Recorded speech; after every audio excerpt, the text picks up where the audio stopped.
이제 옛날 같으면 이제 탈북하거나 귀순하지 않을 사람들이 이제 온다라는 거죠. 그러면 그거는 뭐겠습니까? 네. 이제 그거는 아무래도 이제 북한 체제가 비록 거기에서도 이제 엘리트 거 혜택 받은 사람들이지만 네. 어렵다라는 건 이제 네. 인정하고 오는 거니까 네. 그만큼 이제 북한의 그런 사회의 특성이 이제 소위 끌어들이는 힘보다는 밖으로 네. 내보내는 힘이 네. 이제 강하게 작용하고 있는 상황이다라고 볼 수 있는 거죠. 이제 북한이 사실상 통일을 지워버린 거 아니에요. 네. 조국 통일 3대 현장? 뭐 그것도 이제 없애버리고 통일 관련돼 있는 시설도 다 철거하고 지금 휴전선에는 지금 뭐 차단벽을 쌓고 있다고 하는 것은 완전히 이제 이제 남북한을 하나의 민족이 아니라 적대적 국가로 이제 설정해놓고 자기들만의 이른바 쇄국 정책, 닫아 걸리기 이게 들어간 걸로 보이는데 차관님의 어떤 뭐 정보가 있으신지 모르겠습니다. 지금 북한 내부의 상황이 지금 어떻습니까? 체제 유지 가능성이라든지 이런 걸 보시면. 일단은 이제 탈북하신 분. 요즘 탈북자들이 많이 줄었다던데요. 감시 감독이 심해져, 통제가 그렇죠. 심해져가지고. 김정은 체제 들어와서 네. 이제 아주 현격하게 줄었고요. 네. 그다음에 이제 코로나 이제 하면서 코로나 이제 국경이 통제되니까 그렇고.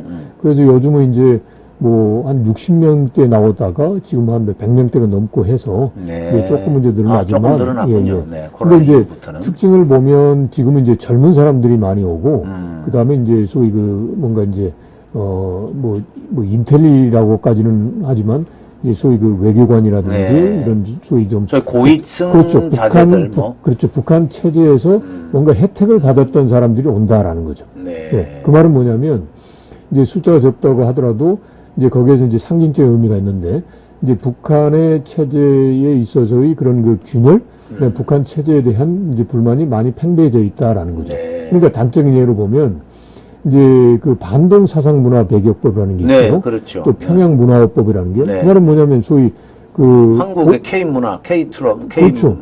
뭐라 그러나 한국 문화에 대한 어떤 여러 가지 자기들이 사상 침투 이런 것들을 우려한다는 걸 차단하겠다는 거 아니에요? 그렇죠. 네. 그러니까 예를 들어 동무라고 해야 되는데 형이라고 그러고 네, 오빠라고 그러면 안 그렇죠. 된다는 거. 이제 그걸 법으로까지 이제 규정해서 할 정도다. 예? 그다음에 또 하나가 이제 북한 방송이 유별나게 뭘 또 강조하냐면 청년들이 저 농촌에 가고 탄광에 가고 그다음에 또 건설 현장에 가서 해야 된다라고 이야기를 해요. 그 말은 뭐겠어요? 이 청년들이 이게 자꾸 이제 K문화 그다음에 외부의 사조 이것 때문에 해갖고 이게 이제 사상이 좀 해이해지고 네. 통제가 안 된다. 그러니까 이걸 자꾸 그냥 이제 몰아붙이는 거예요. 소위 북한에서 말하는 혁명화 교육이라는 것은 땀을 흘리게 하는 거란 말이죠.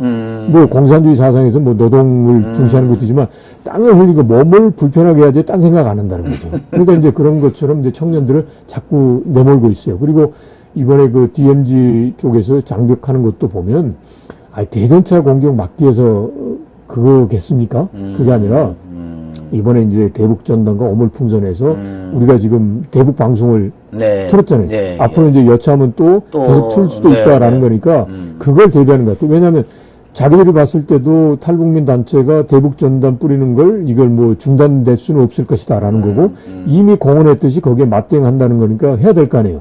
그러면 이제 당연히 이제 한국에서는 이제 대북 방송을 할 거고 그러면 그 방송에 이제 노출된 북한군 병사들이 내려올 수 있잖아요. 네.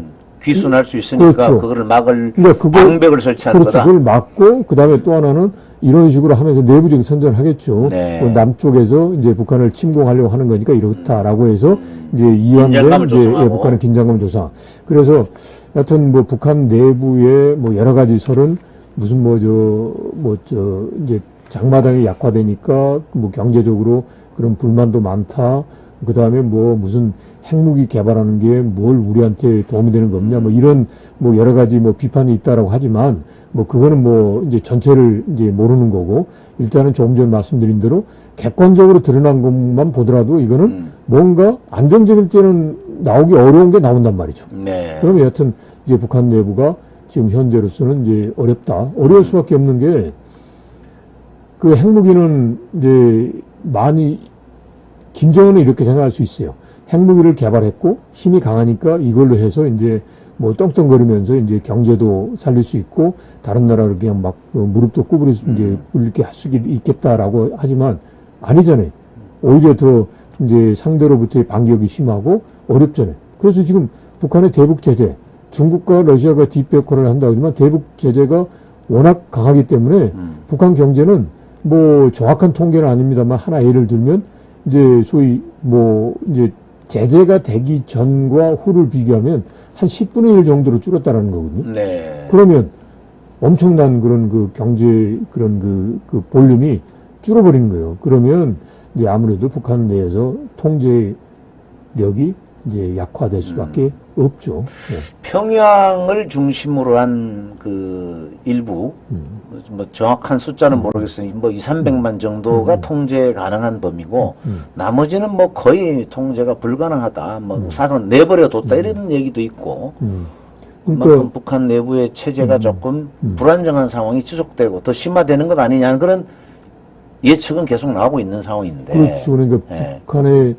그 이제 엘리트층을 그냥 통상적으로 이제 공산 노동당, 네. 노동당원 수라고 본다면 여러 추산하는 게 한 340만 명 정도로 추산합니다. 근데 네, 이제 네. 평양의 인구가 한 270에서 80만이니까 네. 거기가 평양이 있고 나머지는 이제 각 지역에 가서 무슨 뭐 인민위원회, 뭐 시당위원회 이런 식으로 해서 이제 통제를 하겠죠. 그래서 이제 이 사람들이 이제 북한을 쭉 이제 이끌어가고 이제 통제를 이제 하는데 이제 문제는 이런 거죠. 이 사람들조차도 지금 이제 경제 대북 제재가 되니까 어려운 거예요. 어려운 거. 그러니까 네. 뭐 엘리트층들도 살기 어려워지는 거다. 그럼요. 그래서 네. 이제 최근에 보면 뭐 이게 공개적으로 그 밝히지는 않습니다만은 그런 이제 옛날 같으면 이제 그 뭐야 탈북하거나 기순하지 않을 사람들이 이제 온다라는 거죠. 그러면 그거는 뭐겠습니까? 네. 이제 그거는 아무래도 이제 북한 체제가 비록 거기에서도 이제 엘리트층 혜택 받은 사람들이지만 네. 어렵다라는 건 이제 네. 인정하고 오는 거니까 네. 그만큼